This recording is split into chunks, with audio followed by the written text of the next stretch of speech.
প্রিয় সোনামণিরা, এখন আমরা শিখব বিভিন্ন বিরাম চিহ্নর নাম বাংলা ও ইংরেজিতে। ইংরেজিতে বিরাম চিহ্নকে বলা হয় পাংচুয়েশন সিম্বল।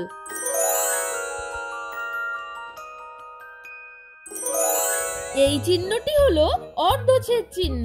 অর্ধছেদ চিহ্নকে ইংরেজিতে বলা হয় সেমিকোলন। এই চিহ্নটি হলো বিরাম চিহ্ন। বিরাম চিহ্নকে ইংরেজিতে বলা হয় কমা। এই চিহ্নটি হলো তারকা চিহ্ন। তারকা চিহ্নকে ইংরেজিতে বলা হয় অ্যাস্টেরিস্ক। এই চিহ্নটি হলো হ্যাশ চিহ্ন বা নাম্বার সাইন। নাম্বার সাইনকে ইংরেজিতে বলা হয় হ্যাশ। এই চিহ্নটি হলো তথ্যসূচক চিহ্ন। তথ্যসূচক চিহ্নকে ইংরেজিতে বলা হয় অ্যাপোস্ট্রফি। এই চিহ্নটি হলো বিস্ময়বোধক চিহ্ন। বিস্ময়বোধক চিহ্নকে ইংরেজিতে বলা হয় এক্সক্লেমেশন মার্ক।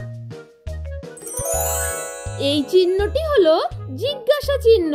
জিজ্ঞাসা চিহ্নকে ইংরেজিতে বলা হয় কোশ্চেন মার্ক। এই চিহ্নটি হলো উদ্ধৃতি চিহ্ন। উদ্ধৃতি চিহ্নকে ইংরেজিতে বলা হয় কোটেশন মার্কস। এই চিহ্নটি হলো বন্ধনী চিহ্ন। বন্ধনী চিহ্নকে ইংরেজিতে বলা হয় প্যারেনথেসিস। এই চিহ্নটি হলো বর্গবন্ধনী চিহ্ন। বর্গবন্ধনী চিহ্নকে ইংরেজিতে বলা হয় স্কয়ার ব্যারিকেড। এই চিহ্নটি হলো কোঁকড়া বন্ধনী চিহ্ন। কোঁকড়া বন্ধনী চিহ্নকে ইংরেজিতে বলা হয় কার্লি ব্র্যাকেটস। এই চিহ্নটি হলো এট চিহ্ন। এট চিহ্নকে ইংরেজিতে বলা হয় এট সিম্বল। এই চিহ্নটি হলো এবং চিহ্ন। এবং চিহ্নকে ইংরেজিতে বলা হয় অ্যাম্পারস্যান্ড। এই চিহ্নটি হলো জ্যোতি চিহ্ন। জ্যোতি চিহ্নকে ইংরেজিতে বলা হয় হাইফেন। এই চিহ্নটি হলো কোলন চিহ্ন। কোলন চিহ্নকে ইংরেজিতে বলা হয় কোলন। এই চিহ্নটি হলো উপবৃত্ত চিহ্ন।